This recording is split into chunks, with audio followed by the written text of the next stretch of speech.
बिस्मिल्लाहिर्रहमानिर्रहीम। अस्सलाम वालेकुम students, welcome back to my YouTube channel. You are watching conceptual study with Sadiya Tayyab. तो आज का जो हमारा टॉपिक है, ठीक है, वो क्या है? रेस्पिरेटरी डिसऑर्डर्स के नेक्स्ट 2 डिसऑर्डर्स को हमने डिस्कस करना है। बेटे पिछले लेक्चर नंबर 7 में हमने क्या देखा था? रेस्पिरेटरी डिसऑर्डर्स स्टार्ट किया था। उसके जो फर्स्ट 2 पॉइंट्स थे वो डिस्कस किए थे। पहला था ब्रोंकाइटिस, जिसमें हमने देखा था कि ब्रोंकाई और ब्रोंक्यूल्स की इन्फ्लेमेशन को हम कहते हैं ब्रोंकाइटिस, उनकी कॉजेज़ देखी थी। नेक्स्ट हमने एम्फिसीमा देखा था, जिसमें एल्वेलर सैक्स जो हैं उनकी डिस्ट्रक्शन हो जाती है, वो टूट जाती हैं, जिसकी वजह से जो है वो सैक्स बड़ी हो जाती हैं साइज़ में और सरफेस एरिया जो है वो कम हो जाता है। अभी आज का जो हमारा टॉपिक है वो पहला आपको नज़र आ रहा है निमोनिया।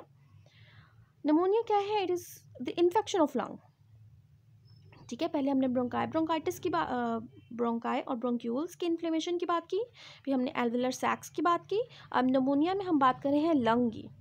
तो लंग से रिलेटेड जो इन्फेक्शन है उसे निमोनिया का नाम दिया जाता है। और अगर दोनों लंग्स इफ़ेक्टेड हो जाए इस इन्फेक्शन से, तो इस डिजीज़ को हम कहते हैं डबल निमोनिया का नाम दिया जाता है। ठीक है, अगर आपको शॉर्ट में आ जाता है कि what is meant by double pneumonia, तो आप बता सकते हैं कि अगर जो निमोनिया का इन्फेक्शन है वो दोनों लंग्स को ही हो जाए तो उसे डबल निमोनिया का नाम दिया जाता है। नेक्स्ट बेटा जी, इसकी कॉजेज़ हैं। तो कॉजेज़ में क्या है? पहली कॉज है स्ट्रेप्टोकोकस निमोनिया।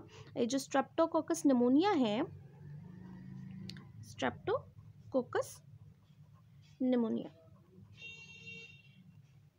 बेटा जी ये किसका नाम है? ये एक बैक्टीरिया का नाम है। ठीक है, बैक्टीरिया का नाम है, बैक्टीरिया का साइंटिफिक नेम है। और आपको ये पता होना चाहिए कि साइंटिफिक नेम जब भी हैंड रिटन, ठीक है, जब भी हम हाथ से लिखते हैं क्या करते हैं? उसको अंडरलाइन किया जाता है। और जब भी आप उसे प्रिंट करेंगे, कंपोज करेंगे, तो उसे क्या किया जाता है? इटैलिक्स में लिखा जाता है। ठीक है, तो स्ट्रेप्टोकोकस निमोनिया पहली वजह है निमोनिया की डिजीज़ होने की। दूसरा है वायरल इन्फेक्शंस। कुछ वायरस से होने वाले इन्फेक्शंस हो सकते हैं, और उस वायरस का नाम क्या लिखा हुआ है? वो है इन्फ्लुएंजा वायरस। ठीक है, and third one is the fungal infection, fungus से होने वाले इन्फेक्शन।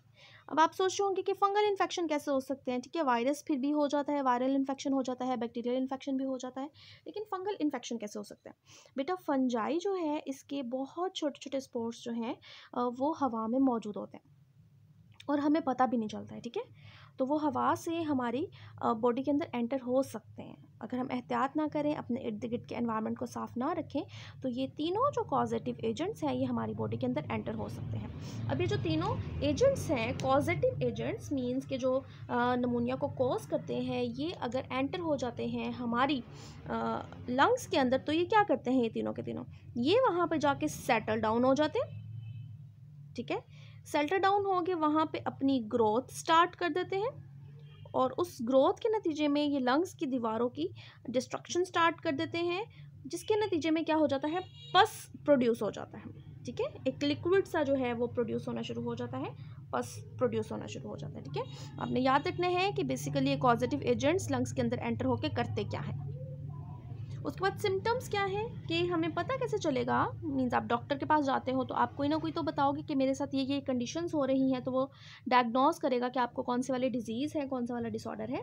तो इसके सिम्टम्स है, पहले है कफ विद स्पूटम प्रोडक्शन, कि खांसी होती है, कफिंग होती है, लेकिन उसके साथ साथ स्पूटम प्रोडक्शन है। स्पूटम मीन बलगम वाली खांसी हम कह सकते हैं, स्पूटम प्रोडक्शन।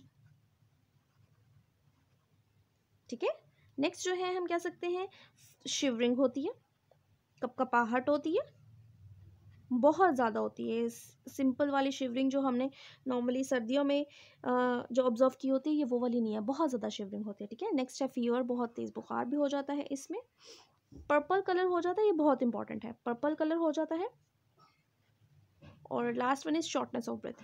आपने देखा होगा बेटा कि जो शॉर्टनेस ऑफ ब्रेथ है ये ऑलमोस्ट सारे के सारे डिसऑर्डर्स में आएगा, शॉर्टनेस ऑफ ब्रेथ। जो पर्पल कलर है बेटा, ये किस वजह से होता है? बेसिकली क्योंकि लंग्स के अंदर जो है ये, क्योंकि पॉजिटिव एजेंट्स अपना काम कर रहे होते हैं, तो फिर एक्सचेंज ऑफ गैसेस का प्रोसेस उतना ज़्यादा प्रॉपर नहीं हो पाता जितना नॉर्मल रूटीन में होता है।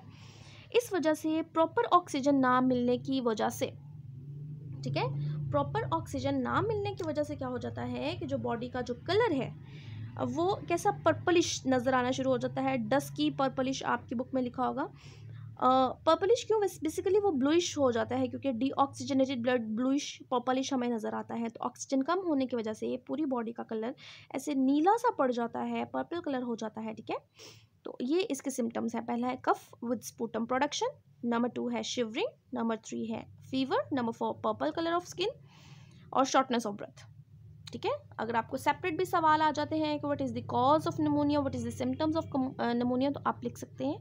यहाँ पे मैं आपको एक एमसीक्यू शेयर करती जाऊँ, आपको इस तरह से भी एमसीक्यू आ सकता है कि what is the cause of pneumonia. Option A हो जाए स्ट्रेप्टोकोकस निमोनिया, ऑप्शन बी हो जाए वायरल इन्फेक्शंस, ऑप्शन सी हो जाए फंगल इन्फेक्शन और ऑप्शन डी हो ऑल ऑफ दीज। तो आप ऑल ऑफ दीज पे जो है मार्क करेंगे इसका करेक्ट ऑप्शन, ठीक है। सिम्टम्स हो गए बेटा। नेक्स्ट है ट्रीटमेंट, कि अगर नमोनिया हो जाता है तो इससे रिलेटेड हम क्या क्या ट्रीटमेंट ले सकते हैं। तो आप कौन कौन से ट्रीटमेंट ले सकते हैं? नंबर 1 है आप डिफरेंट वैक्सीन्स यूज़ कर सकते हैं, ठीक है, और डिफरेंट एंटीबायोटिक्स यूज़ कर सकते हैं। एंटीबायोटिक्स क्या होती हैं? एंटीबायोटिक्स ऐसे सब्सटेंसेस ऐसी मेडिसिन होती हैं जो कि क्या करती हैं, बैक्टीरिया की ग्रोथ को बैक्टीरियल ग्रोथ को या तो किल कर देती हैं, या तो ग्रोथ को रोक देती हैं, ठीक है, या फिर बैक्टीरिया को किल कर देते हैं। तो दो तरह के जो है एंटीबायोटिक्स होती हैं, एक वो जो कि बैक्टीरिया हमारे लंग्स के अंदर मौजूद होंगे उन बैक्टीरिया की ग्रोथ को ही रोक देंगे, और कुछ ऐसे हो सकते हैं जो बैक्टीरिया को किल कर देते हैं। इन दोनों केसेस में क्या होगा, जाहिर सी बात है कि बैक्टीरिया ग्रोथ नहीं होगी, बैक्टीरिया किल हो जाएंगे दोनों केसेस में। तो आहिस्ता आहिस्ता जो इन्फेक्शन हुआ था वो ठीक होना शुरू हो जाता है, रिकवरी स्टार्ट हो जाती है। तो बेटा आप नमोनिया का लॉन्ग क्वेश्चन इंपॉर्टेंट है, जिन पेपर्स में यानी कि आपकी स्कीम बन जाती है ना, तो जिस स्कीम में इस चैप्टर से रिलेटेड लॉन्ग क्वेश्चन था उनमें से एक साल में नमोनिया का लॉन्ग क्वेश्चन आया हुआ है पास पेपर में। अगर ये सवाल आता है तो आप पहले इसे डिफाइन करेंगे, एक्सप्लेन करेंगे, फिर इसकी कॉज बताएंगे, इसके सिम्टम्स बताएंगे और फिर ट्रीटमेंट देंगे। तो इन हेडिंग्स को फॉलो करते हुए आपका ये लॉन्ग क्वेश्चन बहुत अच्छे से अटैम्प्ट हो सकता है, ठीक है। नेक्स्ट चलते हैं अपने नेक्स्ट टॉपिक की तरफ, एस्थमा। बेटा एस्थमा क्या है? एस्थमा और ब्रोंकाइटिस जो है आपको शायद थोड़ा सा सेम लगे, लेकिन यहाँ पे जो मेन डिफरेंस है वो इसकी कॉज की डिफरेंस है। कि ब्रोंकाइटिस में हमने बात की थी कि जो ब्रोंकाइटिस है वो होता है किस वजह से, कुछ बैक्टीरिया की वजह से, कुछ केमिकल इरिटेंट्स वगैरह की वजह से, कुछ वायरसेस की वजह से। लेकिन जो एस्थमा है वो किस वजह से होता है? वो होता है एलर्जी की वजह से, कुछ एलर्जेंस हैं उनकी वजह से ही होता है, ठीक है। तो आप यहाँ पे लिख सकते हैं कि asthma is the form of allergy, it is the form of allergy. और इस एलर्जी के नतीजे में होता क्या है, इसके नतीजे में इन्फ्लेमेशन हो जाती है, इन्फ्लेमेशन ऑफ ब्रोंकाई। और वो ब्रोंकाई की इन्फ्लेमेशन कैसे हुई? ऑब्वियसली यहाँ पर कोई चीज़ अंदर प्रोड्यूस हुई होगी, वो क्या है? Production of mucus. तो म्यूकस की प्रोडक्शन की वजह से ब्रोंकाई की इन्फ्लेमेशन हो गई, जिसके नतीजे में जो एयरवे है वो क्या हो गया? नैरो हो जाता है। तो नैरोइंग ऑफ एयर वेज, ठीक है जी। फिर से सुनेंगे, asthma is the form of allergy, ठीक है। इसके अंदर होता क्या है? ब्रोंकाई की इन्फ्लेमेशन हो जाती है। और वो क्यों होती है? क्योंकि ब्रोंकाई की दीवारों के से म्यूकस रिलीज होना शुरू हो जाता है, और उस म्यूकस रिलीज होने की वजह से इन्फ्लेमेशन हो गई। इन्फ्लेमेशन के नतीजे में जो ब्रोंकाई की दीवारें हैं वो क्या हो गई? वो तंग हो गई हैं, ठीक है। अब ऐसा क्यों होता है? ये ब्रोंकाई क्यों, इसकी इन्फ्लेमेशन क्यों स्टार्ट हो जाती है, या फिर म्यूकस की सिक्रीशन क्यों शुरू हो जाती है? तो इस वजह से, क्योंकि ये जो दीवारें हैं these are sensitive to allergens, sensitive to allergens. अब एलर्जेंस क्या होते हैं अभी हम नेक्स्ट भी पढ़ेंगे कि कार्सिनोजेंस क्या होते हैं। वैसे ही एलर्जेंस है, allergens are the allergy causing agents. क्या है ये? एलर्जी कॉजिंग एजेंट्स हैं, allergy causing agents, allergy cause करने वाले एजेंट्स हैं। अब बेटा जी ये एलर्जी कॉजिंग एजेंट्स कौन कौन से हो सकते हैं? आपने अक्सर देखा होगा कि कुछ लोगों के सामने परफ्यूम लगा लिया जाए तो उन्हें छींकें स्टार्ट हो जाती हैं, ठीक है। कुछ के सामने, कुछ लोग डस्ट में नहीं जा सकते हैं, ठीक है। कुछ लोग जो है वो स्मोक जो है वो बर्दाश्त नहीं कर सकते। तो यहाँ पर देखें, ये वाले जितने भी मैंने पॉइंट्स डिस्कस किए हैं, स्मोक हो सकता है, ठीक है, पोलन ग्रेन्स हो सकते हैं, पोलन ग्रेन्स भी हवा में मौजूद होते हैं, ठीक है। पोलन ग्रेन्स हो सकते हैं, परफ्यूम हो सकता है, और लास्ट मैंने बोला डस्ट, ठीक है। तो ये कुछ 4 हैं, इसके अलावा भी और हो सकते हैं।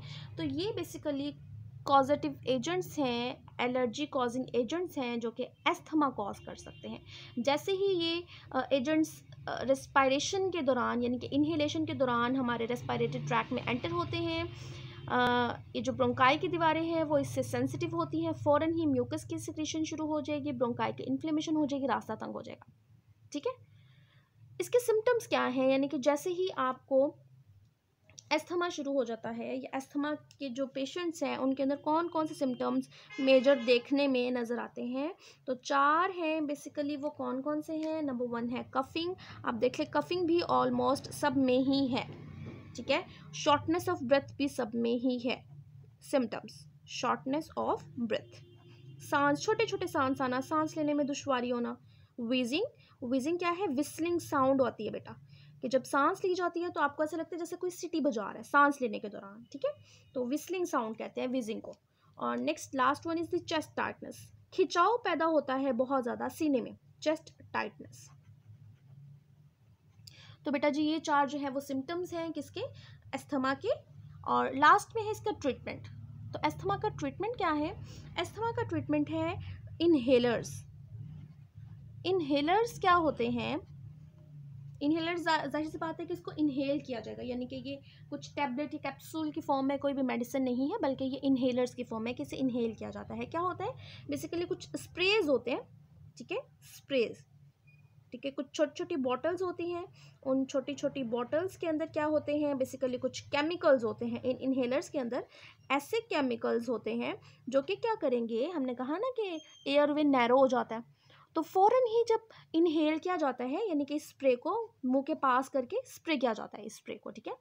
तो जैसे स्प्रे करते हैं मुंह के अंदर ये केमिकल्स जाते हैं, छोटे छोटे से इनके ज़रात जैसे ही अंदर जाते हैं, तो वो क्या करेंगे, फ़ौरन जो सेंसिटिविटी है एलर्जन से रिलेटेड उसे नॉर्मलाइज करने की कोशिश करते हैं, और जो नैरो हो जाता है रास्ता उसे खोलने की कोशिश करते हैं, उसे वाइड करने की कोशिश कर देते हैं, ठीक है। तो इस तरह से एस्थमा का पेशेंट जो है, जैसे ही उसे ये डिजीज़ स्टार्ट हो जाती है बहुत ज़्यादा सीवियर कंडीशन में, वो क्या करता है, फ़ौरन ही इनहेलिंग कर लेता है इस स्प्रे से, और थोड़ी सी देर में, कुछ टाइम लगता है और ये नॉर्मल हो जाता है, ठीक है। तो रिकॉल कर लेते हैं एक दफ़ा फिर से। आज हमने पढ़े हैं 2 टॉपिक्स पढ़े हैं रेस्पिरेटरी डिसऑर्डर के। पहला है नमूनिया, दूसरा है एस्थमा। नमूनिया के अंदर हमने कहा इन्फेक्शन ऑफ लंग कहलाता है नमूनिया, दोनों लंग्स को हो जाता है, तो it is called as double pneumonia. इसके कॉजेज़ देखे हमने, इसके सिम्टम्स देखे और इसके ट्रीटमेंट देखे। एस्थमा देखा हमने, एस्थमा है क्या, इसकी एक्सप्लेनेशन देखी, इसके कॉजेज़ क्या है, इसके कॉजेज़ है बेसिकली एलर्जेंस, ठीक है। उसके बाद इसके सिम्टम्स देखे और इसके ट्रीटमेंट को देखे हैं, ठीक है। आज के लिए इतना ही है बेटा, इंशाल्लाह नेक्स्ट वीडियो में नेक्स्ट टॉपिक के साथ मैं हाजिर होंगी। वीडियो पसंद आ जाती है तो लाइक करना मत भूलिएगा प्लीज़ प्लीज़। आप अपने फेलोज़ के साथ, अपने क्लासमेट्स के साथ इसे शेयर करना मत भूलें, और चैनल पर नहीं है तो सब्सक्राइब कर लें। Thank you so much. अल्लाह हाफ़िज़।